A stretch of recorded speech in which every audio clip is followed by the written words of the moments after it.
with Patriotic Art Live with my We're friend live. across the pond. Yes, we are live, alive Testing. and live. Just testing. Testing 1, 2, 3. Internet, are you there? Come in, Internet. Uh, This is Patriot in the UK and Donald Kent in the United States. We are broadcasting live for your enjoyment and enrichment in the Patriotic Art Live show. So welcome back. We got a very cool show for you today. Holy crow! This is part 2 of the Greek martial arts show. I forget how it's pronounced. What's it called? Pankration, I believe. Pankration. Yes. Let's turn these levels down a bit. Sorry. Right. We that was the theme of last week's show. We're discovering that basically doing 2 parts to one show is better because there's a lot of content to cover, and you can't really squeeze out a work of art in an hour or so. So we need a little more time. Exactly. We're able then, to pretty much. Sorry? Yeah, I mean, we're both finding a lot of our weeks are filled with a lot of other time to do other things. So it makes sense, doesn't it, to kind of flesh out one topic and make a go of it. And for sure. Yeah, indeed.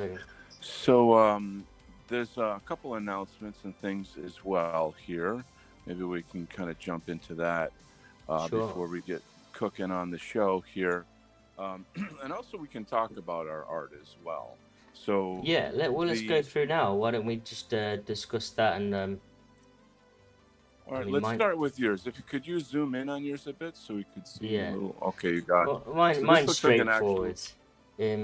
It's literally just a fighting scene. To be honest, I am drawing from reference. I just wanted something easy to practice a bit of my line work.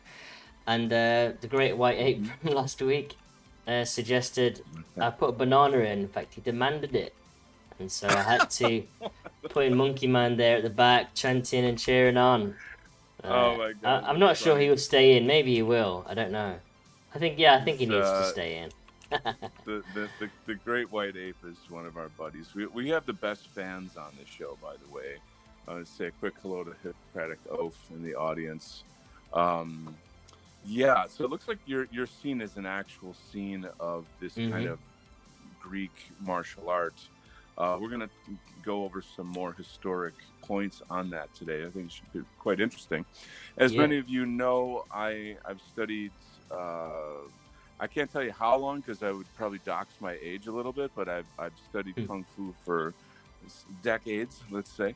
And I actually found something extremely cool and kind of went back in my old magazines and I found a picture of my teacher. This is my Shaolin teacher. He is the official teacher of Shaolin Temple USA, located in Queens, New York. And there's just a wonderful story behind the 3 years that I worked with him and before I moved to Taiwan and continued studying Kung Fu over there and Buddhism. But yeah, pretty neat. Huh? So why don't you show inside? I'm sorry, inside? Why don't you show inside it? You mean I'm just teasing the audience here. All right, so let's find the article a little bit. There's just some cool pictures in here. So at the time, how can I say?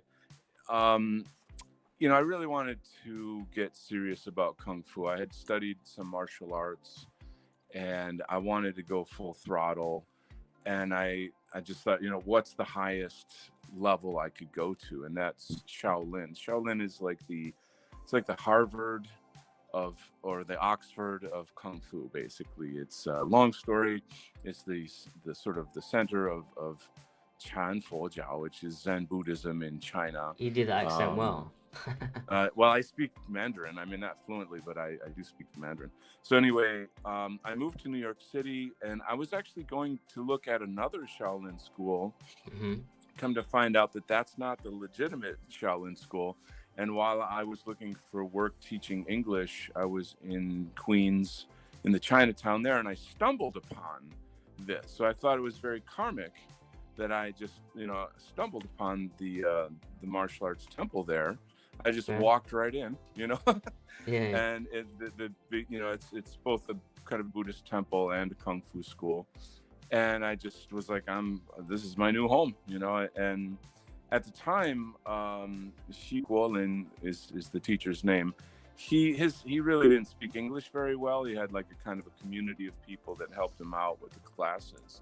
Mm-hmm. And because hosting a Shaolin monk is a gigantic honor in the in Chinese culture, etc. So, blah blah blah. So the deal was that I would teach him English and he would teach me kung fu and qigong. So, Really? Wow. like I got free kung fu lessons and a personal relationship with the master of the temple. You still So, correspond? know him? Yeah. Oh, we haven't in a while. We used to a bit, and I just kind of sort of moved on with my life. But I guarantee you, he's like an old friend. If I were to show up at his door, he'd be like, "Dano, oh, so good to see you again. Sit down, have tea. Yeah, we yeah. do kung fu together. Talk about Buddhism. You know." So, like, Yeah, that reminds me of when I used to go do Thai boxing, and you know how I said I was always on and off, and that from a young age. yeah. And when I'd turn You- up, I'd turn up like just out of the blue all the time, just randomly, and then Uh-huh. I'd Yeah, walk in, yeah. and he'd go, he was joking, I think so, and he's joking. He goes, "Who you?" Like, who are you? I goes, Yeah. you want come train? You want come kickboxing? You want Yes, come yeah. train? I think because he was always because I was a bit like a Ryu, not in skill. I mean, well, that was pretty good, but you know, like you just take off in the middle of nowhere and then just re-emerge again out of the Sure, blue. that's pretty common. I mean, people have lives to live and jobs Yeah, and kids, and I mean, it doesn't, life isn't like the movies. You got stuff to do and yeah, stuff. true. It's actually pretty amazing that people can even excel in the martial arts because of the time and effort and pain and suffering that is required to be good at it, to take time at it. Even just proficient at it. But so with my piece here, I have these three figures in different martial positions, and then I'm using these this piece is much more abstract than what I usually do. Anyway, these sort of circular abstractions here are just kind of trying to illustrate motion, range of motion, types of motion. A lot. I mean, there's a lot of geometry in martial arts. And, Geometry. What in terms of yes. the the motions of the Right. movements? Like angles versus straight lines, circles versus angles, Okay. And while you're doing while you're sparring or fighting or what have you, you're constantly in this kind of chess game where you are kind of calculating that geometry against your opponent, like live in real time. If this person is going to strike straight on, maybe I'm going to triangulate out to the side, or I will receive it with a certain circular block so that I can move the energy away, all that stuff. So this is essentially kind of what that is. Now, in Kung Fu, there's more, I don't know if esoteric is the word, but kind of what they would call in Neigong, or in internal Kung Fu, where you use these circular motions inside your body, through the mechanics of your joints and your spine. And then there's a whole level of using Qigong, Qi energy in it and stuff. So this is just sort of a playful abstraction to kind of express those ideas.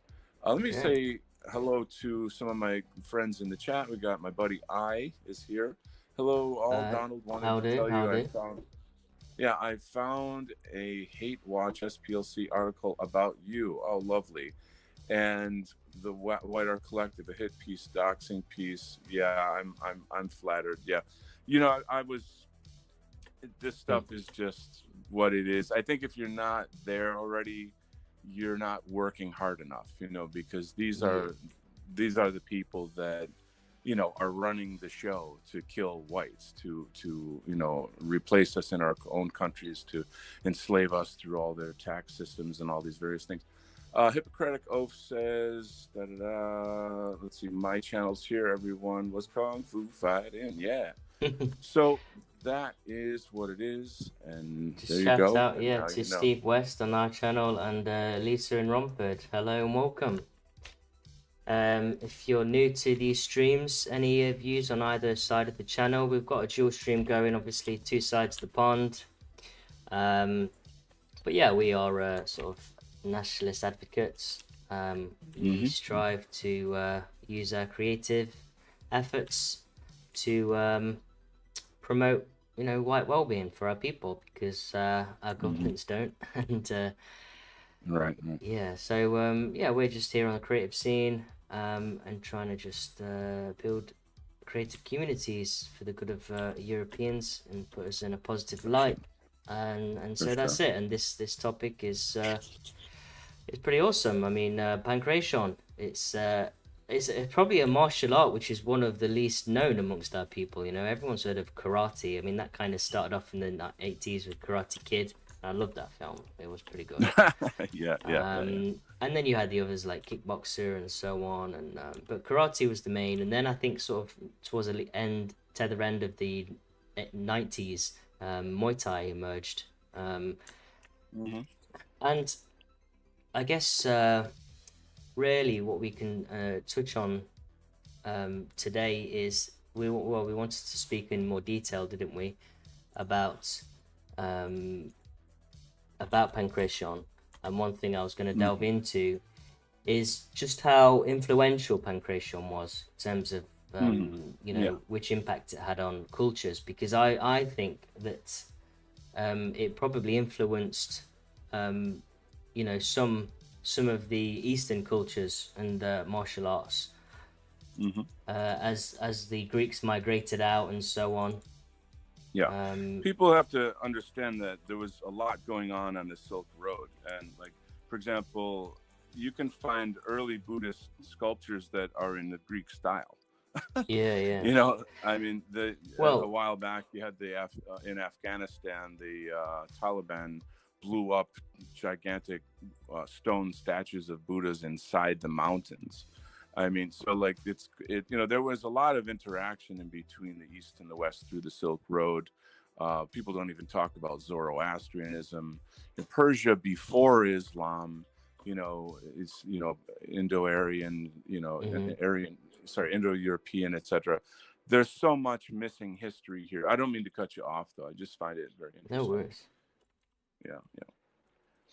But there's a couple of points that you had typed up. Maybe if I can grab the information here. Hold on.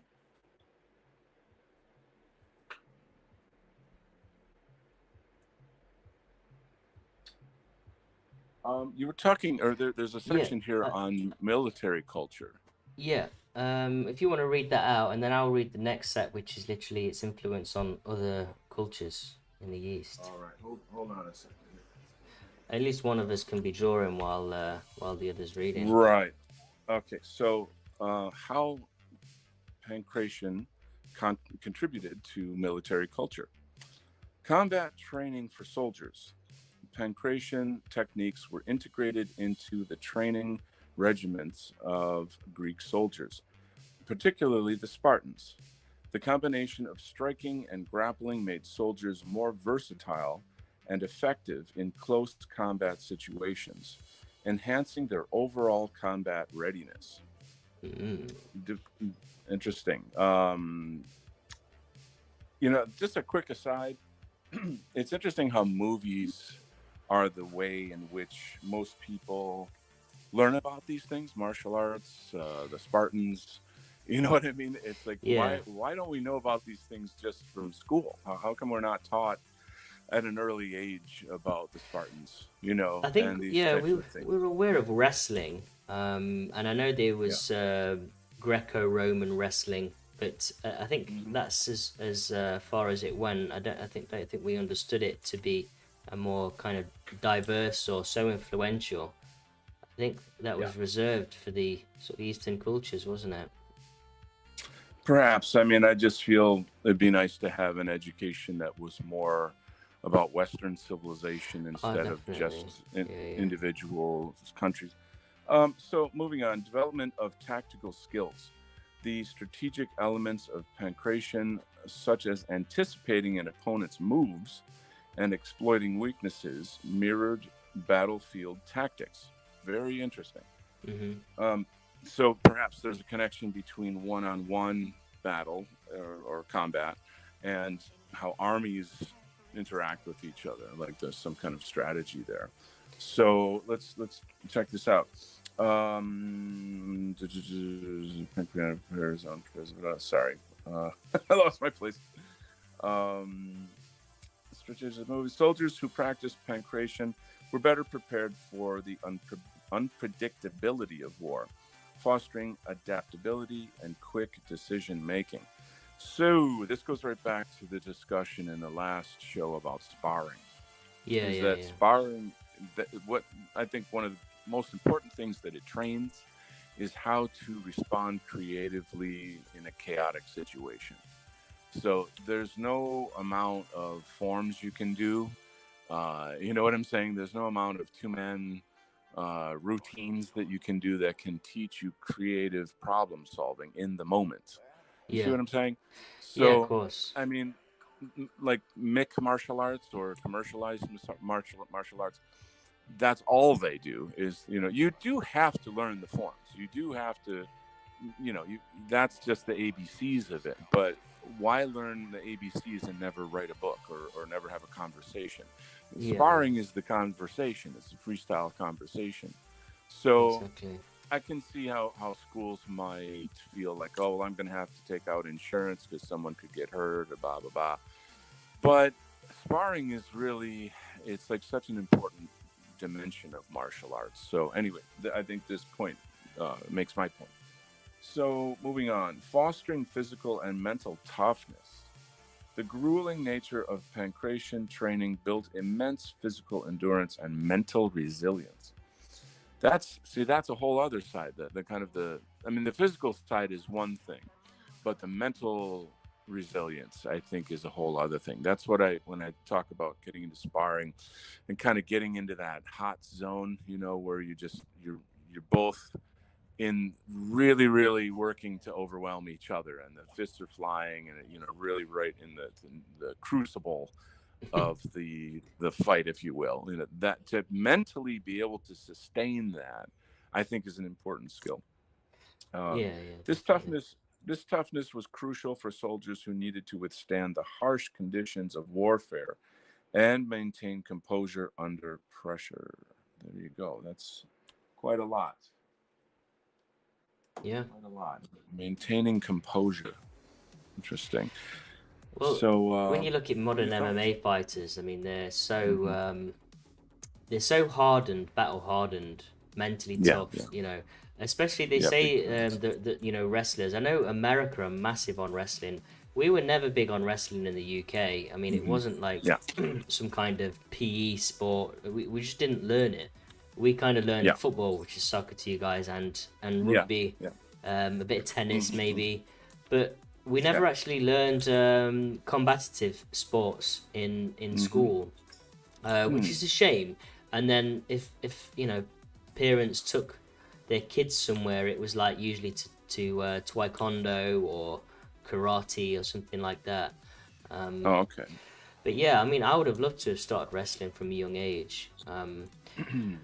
And I think I was Mm-hmm. always had a flair for sports. My dad got me doing push-ups and that when I was like 5 years old because he was big into his gym, and Oh, he okay. used to do this thing called the Cronker lift where he used me as a weight. Me and my brother. And That's good fathering right there. That's what that yeah, is. so and we used to go out jogging. So that was one thing, I guess, one of the few things we bonded over as a child when I was a child. Mm-hmm. But it's something that stuck with me, and I guess shaped identity. And Mm-hmm. it's always something I think if you foster a kind of an athletic sentiment from an early age, it's definitely a good thing because, for one, I think it builds an underlying template of physique. To You're right. get your fitness back, I think it's a lot easier. Whereas if you only just started training sort of into your 20s, early 20s, you missed out on a whole load of sort of growth and natural development. And another I thing totally agree. is like Yes. it being here in Romania, right?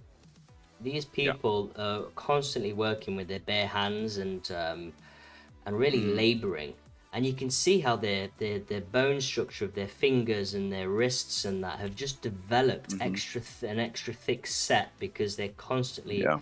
doing it. So it's almost like that fitness, and so in Yeah. our generation now of computers and Yeah. white collar Yeah. jobs, I think we've definitely Right. become softer than our ancestors would have been in. Yeah. Yeah. I'm afraid we're gonna end up looking like gray aliens in 100 years or something. Like we'll lose the evolution. We'll take away our pinky fingers, and we'll get shorter, and our eyes will get really big and all that stuff. Yeah, and we just feed on sunlight or something. I don't know. Electromagnetic energies or something. Yeah. Or eating bugs. They wanted us to eat the bugs, so that'll be our diet. Of the what I'm doing now is just applying some base level shadow for anyone who's interested in what I'm doing. I kind of do that, play with the levels. I may add a bit of a just a filter of vivid light, and then I choose at the end what kind of shadow. This is like a go-to kind of technique for me. It's called cell shading, and then I do a highlight afterwards.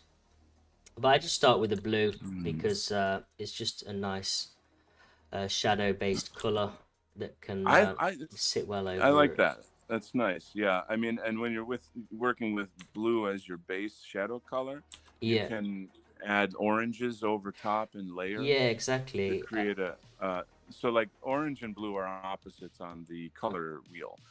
And this is art talk here. So that's complementary colors, isn't it? Yeah.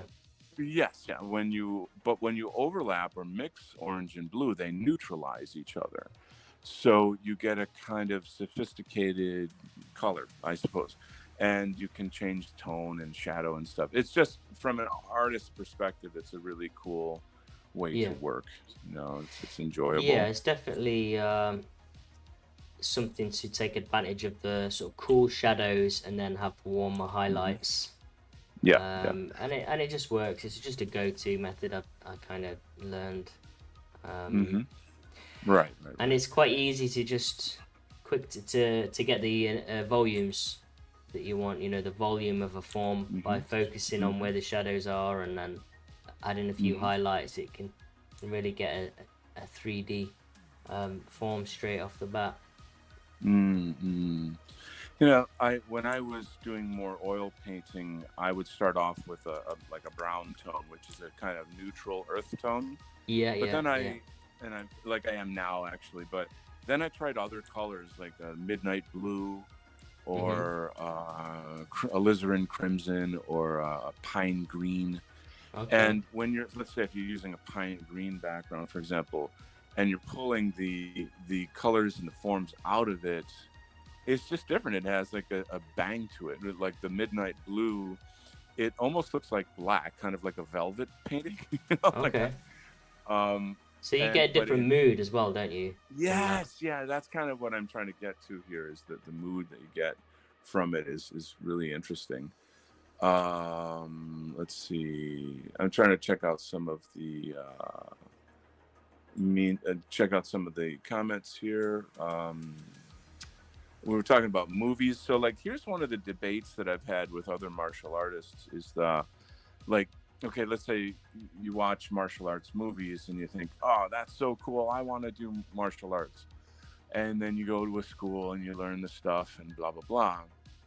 But so like the movies, they lead you to the school or the system where you learn the stuff. But then is your mind kind of locked up in this movie fantasy of like, I want to be Jet Li, that kind of like, you know what I mean? or do you let it go and do you mature and realize, oh, that's just the movies, that's for show, that's choreography, it is kung fu or taekwondo or whatever it might be, but it's still theatrical, right? And then, and do you grow up and move on, or like what are your thoughts on that? Would you say that there's a lot of people that are kind of stuck in like the power fantasy mentality? Um, how do you mean exactly? I don't quite. So like I've met, gosh, dozens of people in different martial arts schools that kind of come off as like they're almost like the star of the movie in their head, All right, okay. and they're obsessed with Bruce Lee, or they're obsessed with just martial arts movies, and and Tony Jaa or this or that. Yeah, I think you definitely get those people that are a bit delusional.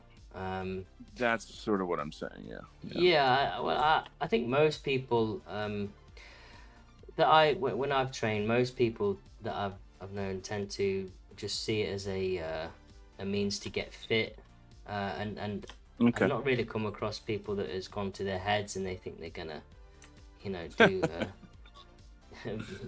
be some next Chuck Norris or anything. But I'm sure you do get those people. I am thinking of one particular guy, but that was the debate. Is like, are martial arts movies good or bad for people who for the martial arts in say the no, I would say overall they've been quite good. Okay.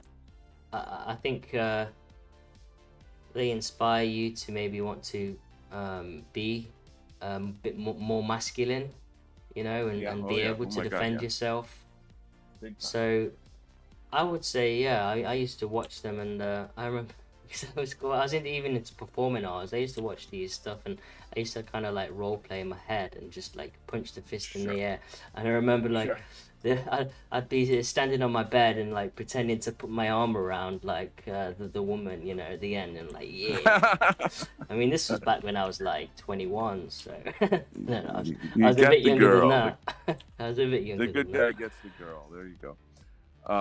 So I mean, I would say overall it's good. It's in a sense, it markets the martial arts. It introduces people to it. Once you're in it, hopefully you got a good school and a good teacher. That's about it. I knew this one guy at this school who was kind of the poster child for the other side of the argument. He was this like massive, just like this overbearing kind of egomaniac type guy, and he kind of had like a cartoon. Really, it's more about the person, I would imagine. Then it's not the movies so much as it's the personality. He treated people like cartoons. Like, he'd hit you really hard, really hard. He'd knock out people in sparring. And these would be people that are like clearly smaller than him. He was like a weightlifter as well, like a big, bodybuilder type guy, huge ego, and it just, everybody was like annoyed with him. And the teacher of the school basically gave this guy a position as like an assistant instructor. But he didn't pay the guy, and the guy just did it out of his ego, like, yeah, I'm an assistant instructor, and he would, the teacher of the school is kind of a scumbag, to be honest, as well. So not paying this guy, just he knew enough to use his ego to get free work out of him. Yeah. So like, people are people. I mean, there's good people and bad people out there. I think also like it depends on who comes in. I mean, there's times where I remember I was probably a bit too hard on other guys that were less experienced, but I was conditioned that way. Like I think I might have mentioned that there was guys that I trained with from the beginning that used to brutalize you in sparring, and they'd really kind of hurt you at times. And it kind of conditioned you though to be alert, and I guess in some ways you'd pay it forward. You do have to know how to get hit and keep going. You know what I mean? It's martial arts. It's like for example, imagine if they didn't tackle in football, like Yeah. you gotta, you gotta hit people, you gotta get hit, Yeah. But I think there's a difference between like helping someone and hurting someone, though. You know what I'm saying? Yeah. I mean, you're not gonna go full out, but sometimes you have to humble other people. I believe that. Like, if there's some people that are flaunting their power too much or going too hard, Right. it's competitive as well. It's Yeah. it's So not just there to look good. I think you have since you to said go that, hard. You have to go hard since you sometimes. And since since you said that, I'll tell the rest of the story. So there's this kind of younger guy, very thin sort of guy. It's like a guy with a lot of problems, but a very nice guy. And he was, he'd help out at the school. And this bully instructor knocked him out really badly, like really, during a wow. so-called sparring session. And it was definitely excessive force. So I got in there and sparred the instructor who I'm talking about, Mm-hmm. and just like so the master of the school like came in and stopped me because he's like, oh, this is Did you slow down, almost drill the like that guy? kind of thing. Well, I had to like ring his bell because I'm like, dude, you have to know how it feels. Like, you're bullying people, and like this is shit behavior. Stop doing this. You know what I mean? Like, it's not. And so, I kind of talked Humbled to him by the afterwards. Mr. Kent. Yeah, well, I mean, sometimes you gotta be Batman. Sometimes you gotta I step up. agree. I'm not that guy. I don't like make it my point to do such things. But at the time, being in the school and seeing what was happening, I had to kind of. And then I spoke to the guy afterwards about, like, dude, this is what's going on. Like, for starters, you're being manipulated. You're working for free. Like, do you see that? Like, don't let someone do that to you. And secondly, like, chill out, man. You know what I mean? Like, kind of just focus on yourself. Don't worry about. You don't have anything to prove to anybody. Just calm down. So anyway, there's a story there, kind of an interesting story. Let's get to some other points. This is how, while Pankration's direct influence on Eastern cultures is less documented compared to its impact on Western civilizations, there are still notable ways in which the martial art may have indirectly influenced Eastern martial traditions, especially through cultural exchanges and the blending of combat techniques. So in India, influence through Alexander the Great. During his campaign into India, Alexander the Great brought Greek culture and martial practices with him. This included Pankration, which could have influenced Indian martial arts such as Kalari Payattu and Malayuddha. The exchange of martial techniques between Greek and Indian warriors likely contributed to the evolution of Indian martial arts. Yeah, so what have you got to say about that? Oh, just that there actually are some great Indian martial arts out there. The Sikhs have a very, very cool martial art. Probably people have heard of the Gurkhas. The British actually employed them in India. There's like the famous Gurkha knife.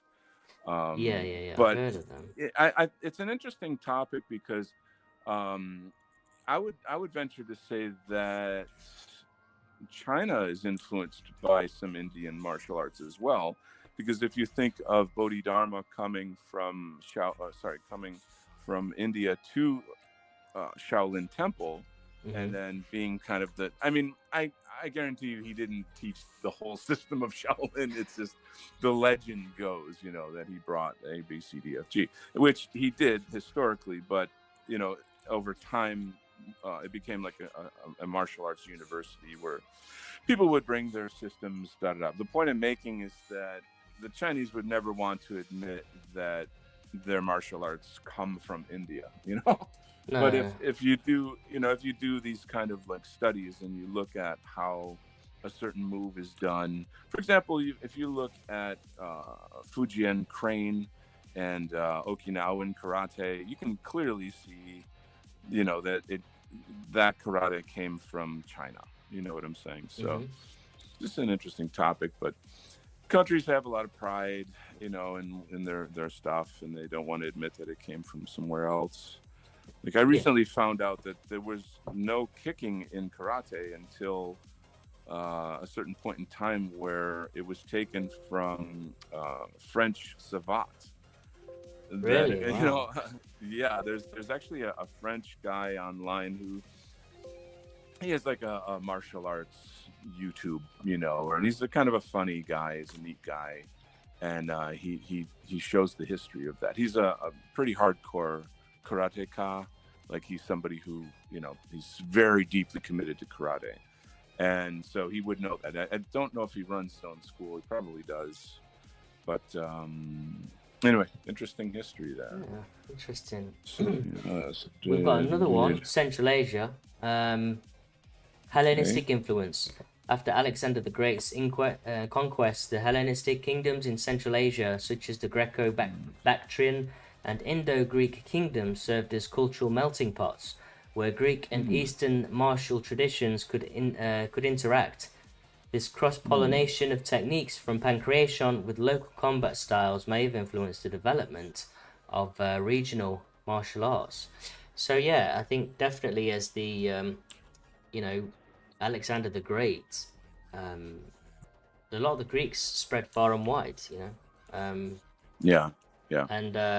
And it would have been very likely that Pankration would have been adopted and incorporated into these arts, and I think over time they would have actually got a bit more specialized and specific. Like, some cultures and art forms would have focused on the striking, like you say. Karate probably was more fist and that orientated with punching, if they didn't have kicks. Right. And so, that was one way it kind of became more singular, and then over time we come to today where we're back to mixed martial arts as a necessity for general combat. It's interesting just to see how it evolves. I think the evolution of these things is quite fascinating. What I was surprised to learn years ago when I started out is that, for example, I hear, like, say, praying mantis style. Oh, wow, cool, I want to learn that. Well, which one do you want to learn? Well, what are you talking about? Well, so there's several versions of it that different families would have over centuries, and so, like, I used to spar a teacher of a praying mantis school, and it was really enjoyable, to kind of go into his school just privately with him and I, and we'd do our sparring together. But, like, previously I used to spar a guy from Vietnam who was also a praying mantis stylist, but his praying mantis style was totally different, like completely different, and it was way harder. It had sort of more of like a tiger style energy to it, like very painful. Like, the training is extremely painful, and like getting hit is extremely painful. And so, to be honest, anything to do with praying mantis is scary. I mean, they're probably the most coldest insects. The way they just devour their prey and just very down. Brutal. Yeah, you see, you bring up a good point, because this is what's interesting about these animal styles, is that you're supposed to embody the spirit of the animal. Right. So if you think about how sort of merciless they are, that kind of gives you a sense of it. Right.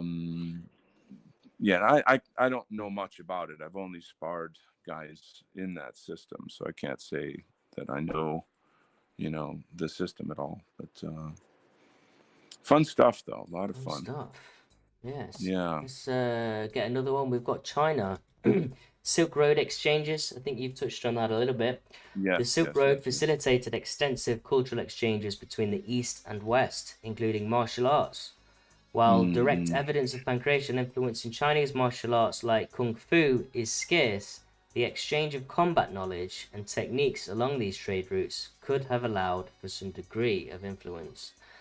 Yeah, so just logically speaking, the chances are that, that there would have been some interest on either side, and You know, as people just have a, you know, find common ground, and if they're trading together, I think that the likelihood is that they would, when people met, who had similar interests, they probably would have exchanged ideas. If they're exchanging goods and services, why wouldn't they?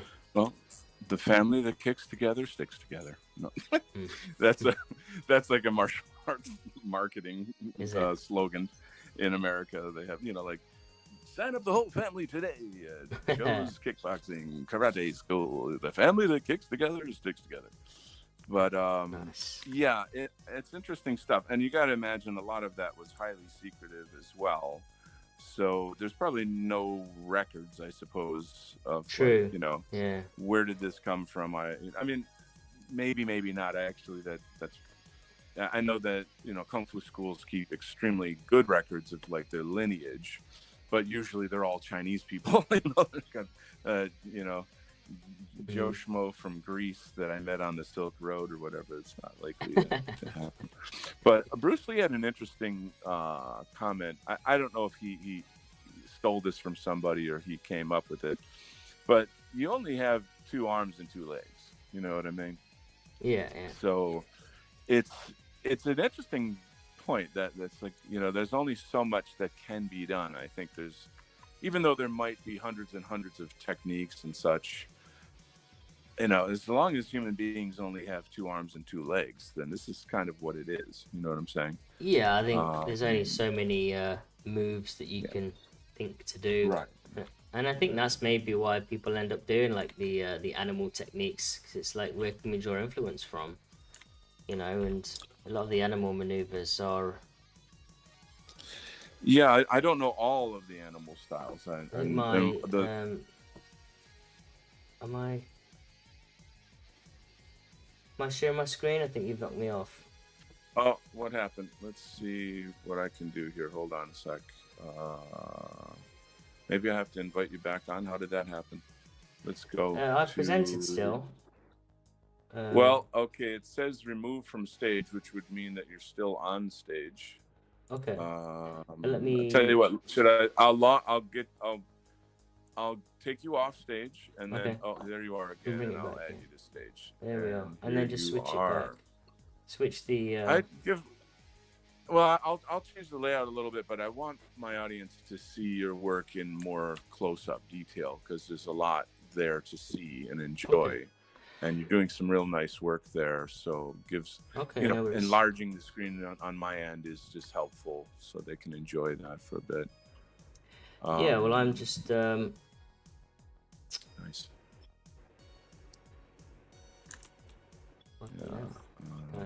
Merge two layers together. All right, let's go back to the layout. I think that might be it. Okay.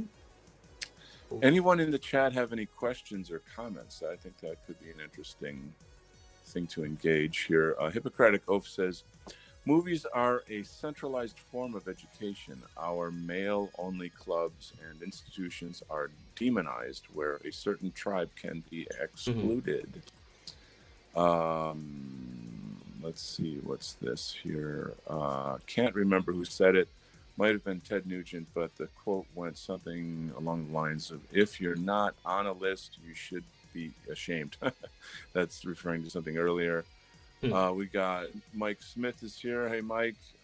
Strike first, strike hard, so mercy. No mercy, sir. So there's a phrase in Kung Fu that's, again, I don't know if it's exclusive to Kung Fu, but they say that a strike should be felt before it is seen. And I think that's an interesting concept, you know. And that obviously has something to do with speed. Yeah. But I also feel that it has a lot to do with like technique or strategy. There's ways that there's techniques you can use that are kind of oblique or deceptive. Something I use a lot in sparring is what I would call a corkscrew punch. Okay. So it kind of looks like a hook coming across, but then changes into a straight punch coming out like that. A bit like a And question mark kick, is it? you could call it that. That's a fairly good kind of analogy there. My sparring partner, I landed that on him, and he was like, "Oh, that's so cool! You know, what did you do there?" Da, da, da. So we'd kind of stop for a minute, and I'd go over it. And the thing is, people, you can telecast a what do you call it, a hook, kind of like a broad ranged hook, a haymaker is really what I'm trying to say, and people see it coming, so naturally they're going to put their arm up to block it, but that's when you do the old switcheroo. Woohoo. Switch it up. Yeah, how do you like them apples? Yeah, I do miss sparring, that's for sure. So you've got some. Be nice to get see you get a bit of blue in that, some kind of. Well, I've got some green down here. It's kind of more earth colors. Okay. I'm trying to do a little bit of color contrast, red and green, and then play off it a bit with like warm and cool colors. But I feel like I need to go in with some harder black lines to like pop out the characters. They're kind of fading into this abstraction here. It's a bit messy. Pull them off, make them pop a bit more. Yeah, maybe I'll pop that out now, just to help make it read. So we've got Japan. Yeah. Just a couple more now. Indirect influence through Chinese martial arts. Any influence of Pankration on Chinese martial arts could have indirectly affected Japanese martial arts, especially given Japan's historical absorption and adaptation of Chinese cultural and martial practices. Techniques in Japanese martial arts such as jiu-jitsu and judo, which focus on grappling and submission, bear a conceptual resemblance to aspects of Pankration. Do you, what's your knowledge of the samurai as well? Because I mean, I think more. Go ahead. No, I was going to say that I'm pretty sure that there's a lot of the migrations of Indo-Europeans which helped to, that would have had some kind of intermingling with the Japanese. I'm sure there's some branch offs of tribes which look very distinctly European and less sort of traditionally Japanese, if you know what I mean. A bit some more remote tribes. So there's a people called the Jomon people, Jomon. Yeah. And they are, you could probably say that they might have immigrated from Russia, from Siberia. Okay. They in Japanese history, remember I lived in Japan for a year, was really interested in its history. So they were the indigenous people of Japan, which indicates that maybe the Japanese immigrated from Korea. So no Japanese person would agree to that. They're very, they got their, whatever. So like my limited knowledge on the topic, I know that these Jomon people, that they were persecuted and pushed back and like, their numbers faded over time. So like they mostly live in Hokkaido, which would be the northernmost island. I think the Japanese referred to them as the bear people, like they used to have these bear skins and such, which is interesting how that ties with the Russians, but I think that might be just coincidental. I'm not sure. Anyway, we're talking prehistory stuff, so I don't believe that they would have had any contact with the Silk Road. They were very primitive. So it's anything that might have come to Japan through China is more likely to be linked to the Silk Road and Western culture of any kind. So that's that. Here's another interesting thing, the Yellow Emperor. So is anyone familiar with the Yellow Emperor? Our buddy Robert Seffer did a report on that. Robert Seffer, eh? Yeah, do you know who I'm talking about? Yeah, I know Robert Seffer. Well, I don't know him personally, obviously, but yeah, we're buds. We went to school together. No, but yeah, he's a bit controversial in our spheres. I do not, at this point, I don't think he is subversive, but I can't say for sure. He does do a lot of amazing work on the history of white culture in ancient times Yeah, through yeah. archaeological studies. So it's definitely science based, archaeologically based information. Blah blah blah. Yeah, I mean he's Where set am I? against the Out of Africa story, that's for sure. So one, if you look him up, you'll see he has a video on the Yellow Emperor. So the according to like Chinese legend, the Yellow Emperor is kind of like the father of China. Like he, laid down all the. This is what the Chinese do. They like attribute everything in history to one person. Like Taoism is from Lao Tzu, and no, Lao Tzu just means old teacher. It's not even a name. And and it's probably something that accumulated by many scholars over hundreds of years. Anyway, the Yellow Emperor is this guy that according to Robert Seffer, was most likely Aryan Scythian. And the yellow referred to his hair, not like, so because yellow is the color of the emperor. And in olden times, only the emperor could wear yellow. If you were caught wearing yellow, you'd be killed. Like this was one of their things. Wow. But anyway, he's stating that no, the yellow refers to his hair. And then there's all these, what do you call them, mummies that they have in China that are red-haired. Yeah. Scythians and such. So Would you say this is pre-Hellenistic culture?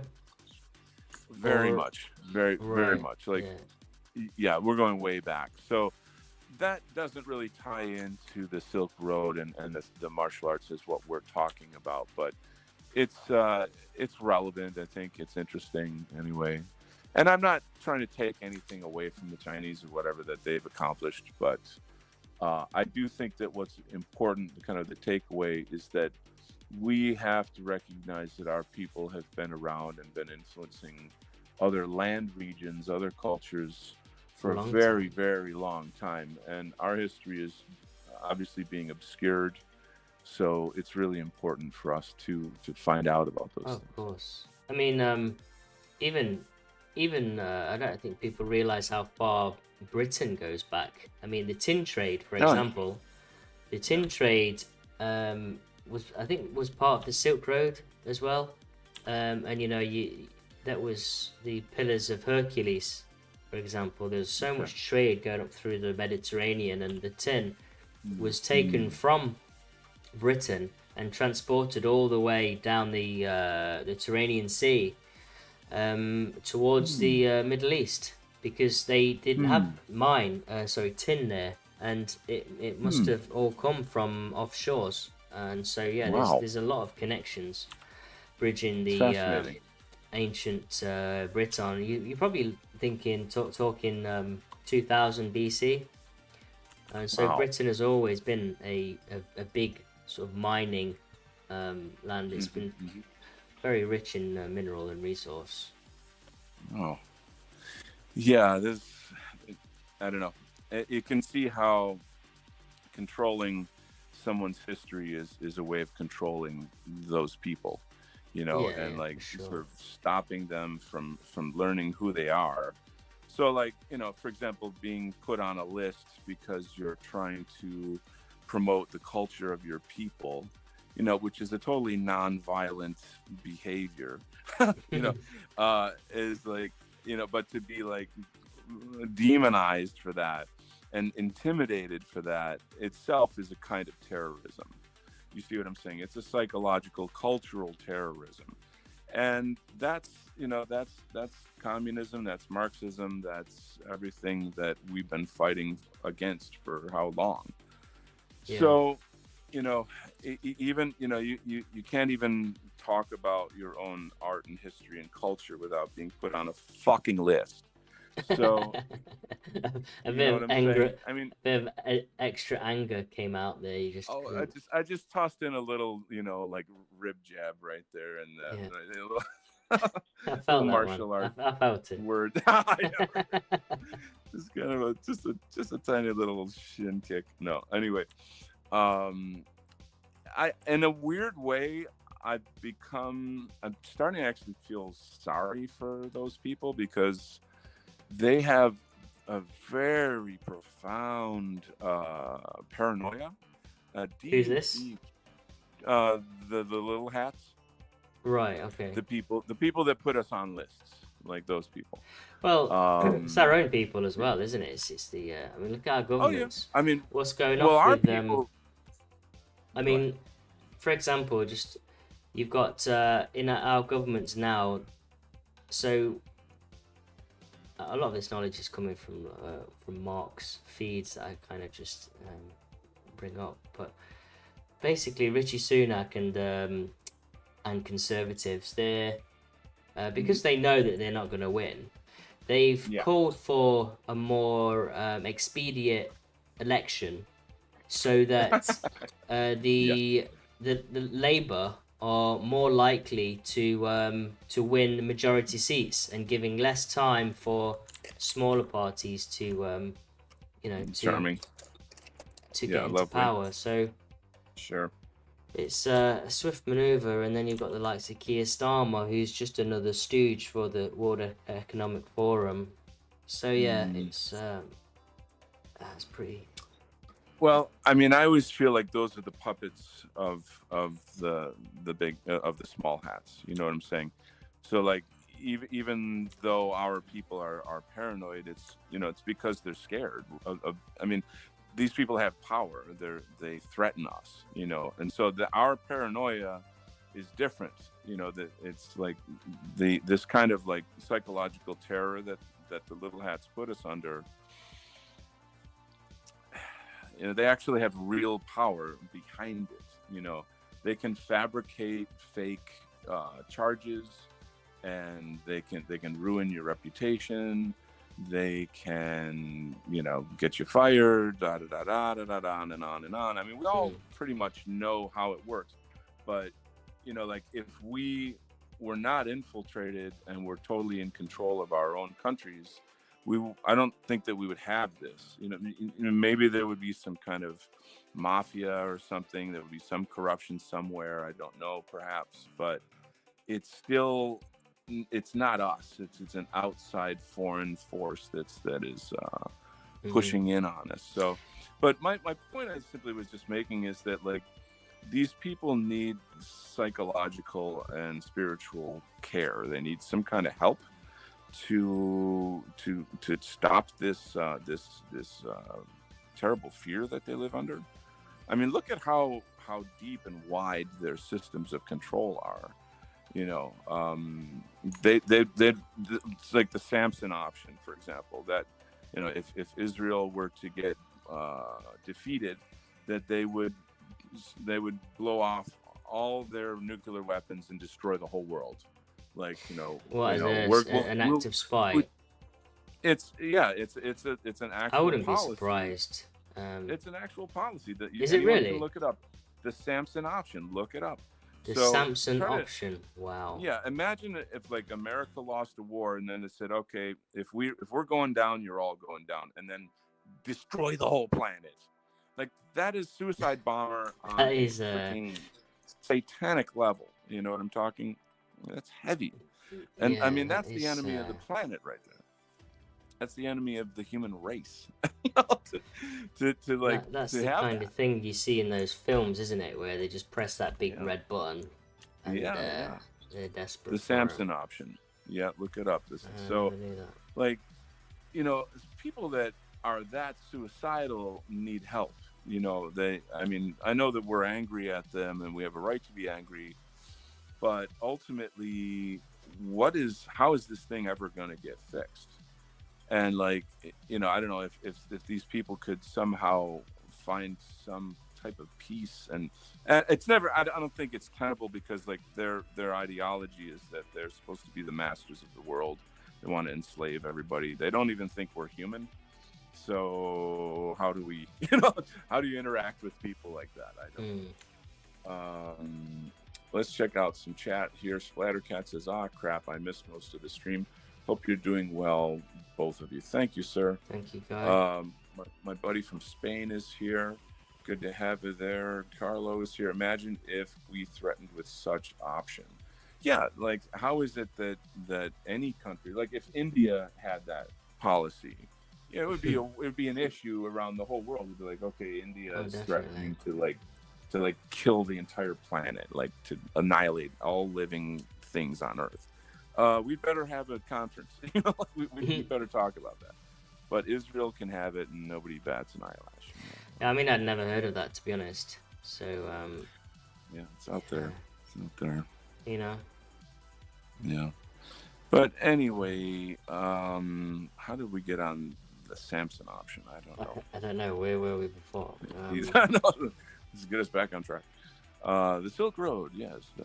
Yeah, I think that was something to do with that Silk Road. Yeah. Yeah. But yeah, there's probably books out there that talk through like the history of martial arts and where things come from and all that. I would nerd out on that. I would totally enjoy something like that. Mm-hmm. Yeah. So maybe let's talk a little bit about health and wellness then. Yeah, there you go. How's your fasting going? And what general approach? I don't know. I've discovered my Achilles heel, I guess, if you will. Yeah. What's that? Is like, how do I put this? I guess what we would call like life's little curveballs is kind of what I So like every once in a while you get like maybe you get hit by a big bill, or there's something that happens in your life that is upsetting or throws you off course. Yeah. And then you kind of lose your center, Mm-hmm. and then you're like, shit. And then you have to kind of start over from there. You know what I mean? Oh, yeah. So, because I feel like eating, people, how do I put this? Like, a lot of times people eat just for comfort and like, yeah. You know what I'm saying? Like that. I think I know exactly. I mean, to be honest, while I'm here in sort of living in a village, there's really not too much to do at the moment. While we're still here, the wife is very focused. I mean, I do my general day job, working remotely, but the wife's life is a lot centered around the animals, and people don't realize how it's nice to have the fresh foods and everything, but it takes so much work. Oh yeah. Your life revolves around them, and to be honest, food is just one of those things that you can kind of have a little pick-me-up or a little treat, because you can't really, living in the village, you can't just say like, I'm gonna go to this bar or this go to the pub and have a quick drink and go catch up with this fella or this person, or gonna go. It's like smoking in a way, like people sort of do it just to kind of get a momentary relief from something. You know what I'm saying? And it's because discipline is literally the opposite of that. It's grinding through time, in such a way as to be, to get a benefit of some kind. So, if I'm like, okay, this is what I'm going to eat. I'm going to eat at this time. And that will fit into my day because I have to do a lot of shit at this time and blah, blah, blah, blah, blah. But then, sorry, your schedule just got fucked up. Okay, now you can't eat the way you wanted to, and now you got to somehow manage through this thing. And damn, I'm starving right now, and I got to face this thing at work. And shit, I'm gonna just have a, drive-through, or I'm gonna have a snack over there. And that's what I'm talking it's so about. tempting. It's like life. Yeah, life is just shit. Just changes all the time, and you can be as straight as an arrow, but life doesn't cooperate that way. You know what I'm saying? No, I know. It's hard, but I think building momentum, you have to say no to yourself enough times, and find other things. So basically, I've not had any processed sugar for the past, maybe had little traces of it, but I've not kind of nom done on a treat that I shouldn't really. That I know is working against my goal.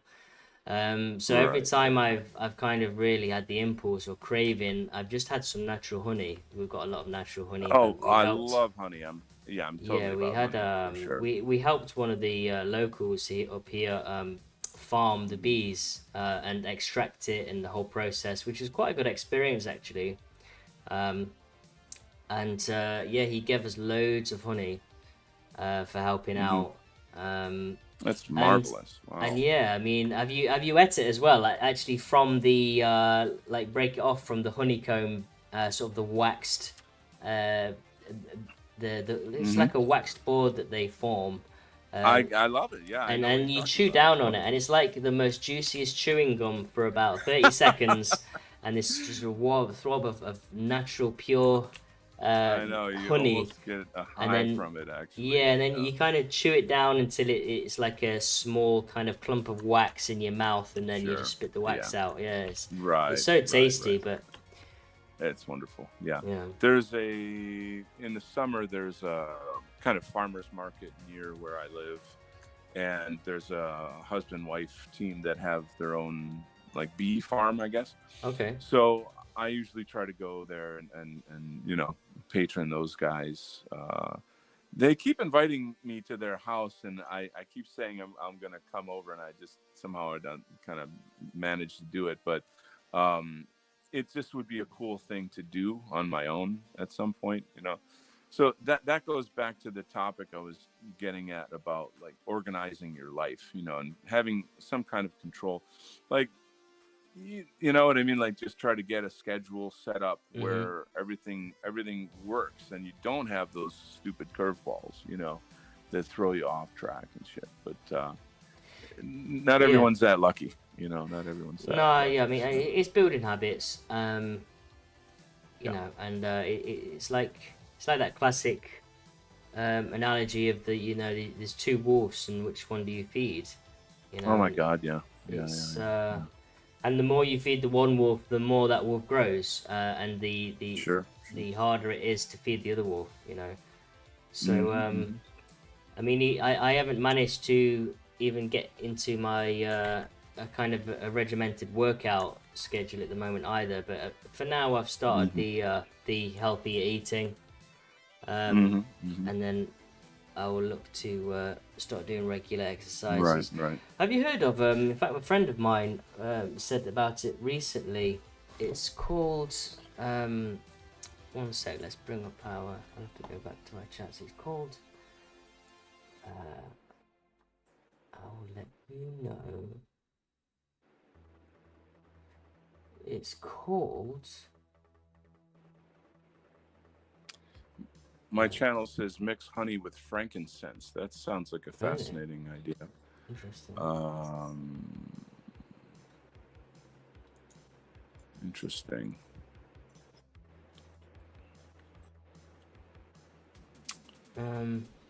Yeah, it's So called. Sorry, here we are. okay. Gosh, I don't know what the name is. It's a type of stretching, but it's called animal something. Sorry, what were you saying? I'll get the name at some point. So the one thing that I am doing is that I'll take a few days a week just to eat vegetarian, Okay. and I'm not a full-time vegetarian, but I'll try to go, you know, not every other day, but like I'll do a day or two, or like if let's say I have a little bit of meat in the morning, I'll just have like vegetarian food for the rest of the day. There, I know that there's a lot of disagreement on this topic. This is specific to my particular health issues, so that's just what it is. It's just something Vegetarian, yeah. that's So how yeah. many My days are you doing doctor. that?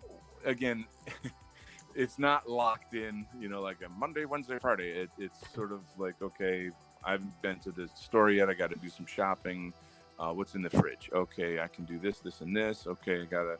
And like I was saying in the last show, you have to plan ahead. You have to kind of like whatever day you got off, like a Sunday or something, say, okay, this is what I'm going to the grocery store. I'm getting my stuff set up, and then maybe do a little cooking ahead of time, put it in packages, just little things like that. It does take some time, but I mean, your health is important. You know what I mean? Yeah. Like it's Sure. something you gotta set aside some time with. And so Yes. there you go, Joe. I mean, towards the end of last year, I really got down hard on the sort of keto and to some extent carnivore diet, and it's quite hard to do, but did see some very good results. I was eating sort of steak every day. We had a local guy at the village slaughterer. He's always selling meat, so we had cow. So I was having regular beef and eggs, and yeah, I mean, no, actually, I had a bit of fruit, melon. It was sort of September, end of summer, so melon was still juicy, and so yeah, it was kind of, I just stuck to poultry, raw milk, steak, and various meats. But I'd have my exception was certain types of fruit, not vegetables, because well, I don't know. I've done some reading. Apparently, vegetables aren't necessarily the best for you, but fruits are better. They're more designed to be eaten. Right. They've got the natural sweetness and fiber, whereas vegetables are I think more likely to be more damaging to the body than fruits are. I don't know. I mean, there's so many mixed kind of right. There's so many mixed opinions, and it's hard to know what exactly is the truth. So like I went to a nutritionist. I don't know, maybe 6-8 months ago, and my insurance doesn't cover it, so I paid out of pocket. It was expensive, and I had been doing a lot of research on the internet already about my particular health needs, and she was. There was some value to what she told me. Some of it contradicted things that I had learned online, and I'm not saying the internet has all the right answers. There were some things that I told her that she didn't know about. Really? And I'm like, why the hell am I paying you all this money? So the problem is that it's just so hard to know for sure. I mean, some things you can know, but there's just a lot of... I think the best way is to try it and see how your body reacts on it. I mean, for myself, that diet I did was really effective, and I coupled it with regular fasting. I'm still doing fasting at the moment. Like, I won't eat breakfast. First meal would be about 12:30, 1, and then I try not to eat in late into the evening. So today I'm actually fasting until next day tomorrow, and I find that as a massive help. If you let your body digest its food fully and then just feel that bit of hunger, apparently it's really good for you, like very good for you. Like it kicks in an anti-aging enzymes and reactive. I mean, we didn't evolve to eat 3 meals a day. I think that's more of a marketing thing. And there's just certain things that happen with your body where it goes into a sort of protection mode, when you're fasting. And it definitely has benefits. There's definitely good benefits to it. So I would say even spiritually too. I mean, there's certain... definitely. Once you pass a certain level where like the pain kind of goes away and your concentration becomes extremely sharp, and you feel very light and clear. It's really good.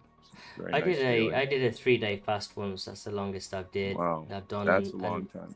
And to be honest, I felt at the end of the 3rd day that I could easily do another day, or even 2 maybe. Yeah. I think once you go past that the craving of your body really wanting food, the hardest was the 2nd day, and after the 2nd day was completed, it was like, okay, this is I'm not getting them hunger pains. But yeah, I definitely felt so sharp. I felt mental clarity, and it was good. I wonder how much your brain sends out like neurological chemicals that are that it's not hunger, but it's something more psychological in a way. Like if you're so used to eating for comfort or happiness or to escape depression, let me repeat that: escape depression. Then then there must be some kind of reaction inside the brain that's like, eat more. Because I feel like a lot of the obesity problem that we have has everything to do with loneliness, has everything to do with just general unhappiness with one's life, to feel disconnected, to kind of like living in the postmodern world. Is that I think that there's a case. I would say, I think there is, but I think it's a host of a lot of different issues from from just your social construct to, like you mentioned before, your lifestyle. You haven't got much time, so you've got to throw something together quick. So no time for eating. I mean, even here, when there's so much, a lot of the time the animals come before have come before us. So instead of having a fresh meal cooked every day, it's a case of a make-do meal.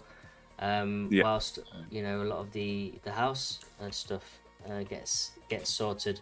So there's the social aspect, there's the dopamine aspect of like the pick me up of chocolate. And then there's just the access to it. If you're surrounded by it, it's so much more influential. So I think there's a host of a lot of different reasons why some are addicted to that, addicted to sweets, chocolates, and that more than others. I know you're a big fan of chocolate. Am I right? I am. Yeah. I mean, I've definitely got a sweet tooth, but I'm learning to curb it at the moment.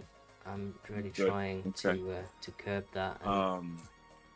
So my good friend Yiz is in the chat now. Yiz has done martial arts as well. Okay. Could you tell us what style you did, how long you did it? Yiz does a great show on Mondays, Discordant Dragons.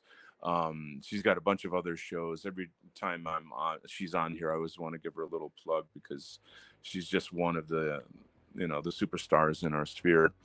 But I would like to hear a little bit more about your martial art background. Kung Fu for 14 years.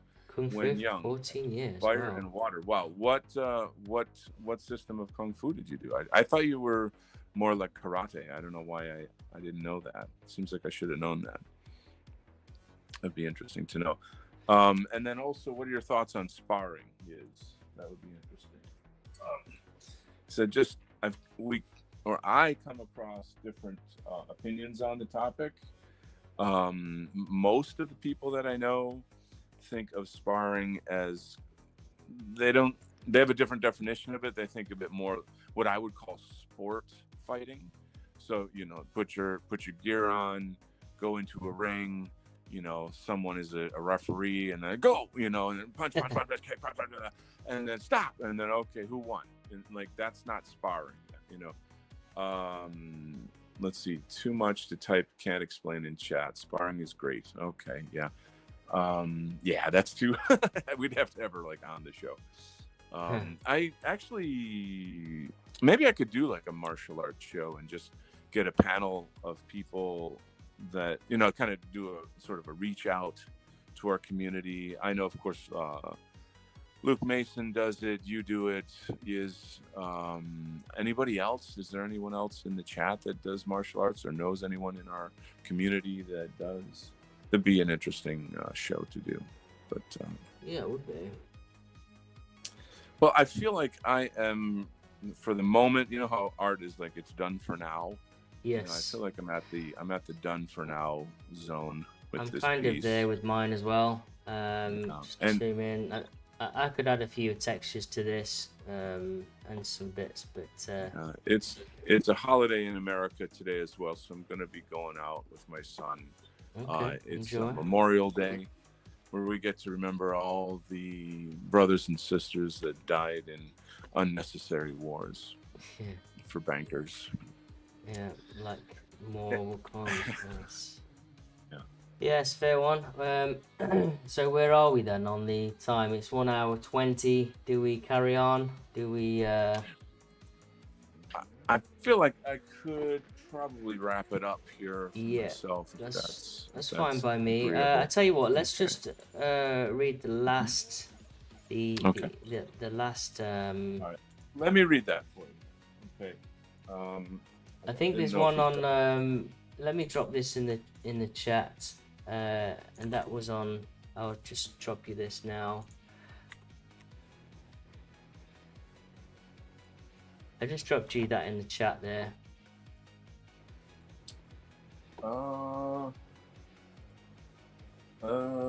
Do you mean on Telegram or Yeah, what do you Telegram. mean? Telegram. Can you access that? Yeah, but I don't see anything new here. Okay, Oh, sorry. I sent it in the wrong chat. Sent it to the group. Oops. Oops. Okay, so Persia. This is it. Sasania and Parthian eras of Persia. During the Hellenistic period and the subsequent rise of the Parthian and Sasanian empires, Greek martial traditions, including Pankration, influenced Persian military training and combat sports. Persian warriors and athletes might have integrated some elements of Pankration into their own martial practices. While the direct influence of Pankration on Eastern martial arts is not extensively documented, the broader exchange of martial knowledge along trade routes and through conquests suggests that elements of this ancient Greek martial art may have found their way into the combat traditions of various Eastern cultures. And there you go. Awesome sauce. Nothing too new there, but yes, indeed. So that's been kind of the sort of the theme, kind of going through the discussion today. Mike Smith says, my style has the art of fighting without fighting.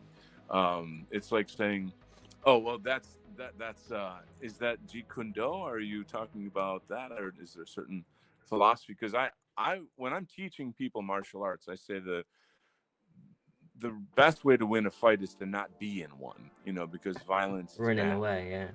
Yeah, I've done that before. And well, I'm not per se saying run away. What I am saying is do every single possible thing that you can to avoid it. And knowing martial arts gives you the confidence to do that. See, so like if you consider yourself a peaceful hippie or something, you're not peaceful, you're harmless. You don't have the choice of being peaceful because you don't have the capacity to do violence. You can't defend yourself, therefore you're not peaceful, you're harmless. So when you do martial arts, you're able to negotiate situations, you exude confidence. Believe me, the parasites, the predators, the criminals out there, that's what they do. Like, they have a second sense for this thing. They read you, they watch you, they've got their eye out for who are the weaklings and who are the strong ones. And so if you're, again, smile, laugh, tell a joke, do anything and everything that you possibly can to avoid violence. There is, of course, the moral side of it or the ethical side of it, but there's also the legal side. Nobody talks about, what's going to happen afterwards. So they don't show that in the movies, right? So, in the end, you're save yourself, defend yourself, but, it's not something you should seek. You should never seek violence. Definitely not. Let me say hello to Alfred, my good buddy. Howdy, folks, stopping in real quick to spread the love. That's my man right there. Hope you all doing well. All hail Donald. Thank you. That's my good buddy there. Yes, knowing to reserve oneself is beat as a first course of action. Well, best course of action. So yeah, there's different things that I've done that, where you get guys that openly want to challenge you, like just openly. They're like, they see you and they're like, that's the alpha. I'm going after that guy. And so you can kind of, you ignore them and up to a point, where you don't be afraid, don't show fear. But because it's the second you show fear, the second you're like, the second you cower, anything you do that gives them the slightest signal is giving them the green light. So never, never, never, never, never do that. That you got to know that. That is street smarts 101. So there's two things. There's one is like, you can smile, disarm them, kind of like make a joke, do something funny, compliment them, say something cool, just whatever, something of this nature, and then see how they respond. They might kind of laugh and be like, "Oh, this guy's cool. I'm not gonna give him any trouble," or they might not. You know what I mean? Like, so like then you go into phase 2, and then to phase 3 and phase 4, and so it's tough. It's not fun. It's not fun to, even last night I was out at a major dance event, and some big dude came up to me and started just saying dumb things about fighting people, and I'm like, I don't even fucking know you, and why are you talking to me about this particular subject? We're on the dance floor with like 100 people, 200 people, like everyone's having a good time. Why are you doing this? You know what I'm saying? Like, where does this come from? But those people are out there, they're out there. So what that guy needed was validation. He wanted me to be like, yeah, man, you're cool. You know, give it to him. Yeah. They're just words. It's throw a bone. You know what I mean? Give him a snack. Give hey, him man, the dog. I wish you were with me in a dangerous bar. Yeah, yeah. I mean, I wouldn't. I mean, I didn't. I bet your wife feels safe with you. Yeah, I mean, for God's sake, don't mock him or make him the brunt of the joke. Then you'll be getting a knuckle sandwich. But anyway, yeah. So that's the psychology and the sociology of it, in a sense. And I feel like there's not enough of that in martial arts. People don't. I mean, in Shaolin, they would actually talked about such things, like the ethics. I asked my teacher. I'll get the magazine out again. So this was my teacher at Shaolin, and this is very hardcore, 34th generation Shaolin master, and looks pretty hard. Yeah. I've seen him. I could have him though. Bricks across his head, and I'd have him any day. Like 10 men charge him with like a telephone pole and not knock him down. I've seen him do crazy things that are really, like superhuman. But yeah, anyway, I lost my point now. Okay, yeah. So I'm asking him. Now he knows that I study Buddhism, so I'm not offending or challenging him. But in class, I said, "How do you rectify like Buddhism's teachings of nonviolence with teaching kung fu? Like, we're learning to maim and kill people. Isn't that against Buddhism?" And then he said, if Shaolin didn't exist and we didn't have kung fu martial arts, the teachings of Buddhism would have died long, long, long ago. China has had like hundreds of civil wars, and Shaolin has survived all of them for like 2,000 years or so. And of course, like, there were emperors that hired Shaolin monks as their personal guards, and there's all kinds of stories and stuff. But and then to take it a step further, he said that like, if I would gladly, like, if I had to kill somebody to save somebody, and I had to suffer the karmic hell of that, I will do it. I mean, that's a whole other level of saying, like, I would go to hell to save someone's life. Wow. Talk about deeper levels of like philosophy, religion, ethics, and martial arts. That's some heavy shit. It's not what you see when you look at this guy. But well, maybe it is, because if you see the monk side of it. But fascinating. I just think it's interesting how like these two things coalesce. So on that note, I am going to wrap it up, guys. I got a big day ahead of me, so I want to send my love Please share the show, like, comment, subscribe, all that fun stuff. And I will check you guys later. Okay? Yes. All right. Thanks for everyone that's tuned in. And yeah, we'll be back next week with a new topic. I think we've put this one to bed. We're both near enough finished on ours. Look out on social for for the final results, and I'll probably post a video time lapse this weekend. So anyway, thanks again for tuning in, guys, and we will see you next week. All right. God bless. Take care. Bye bye.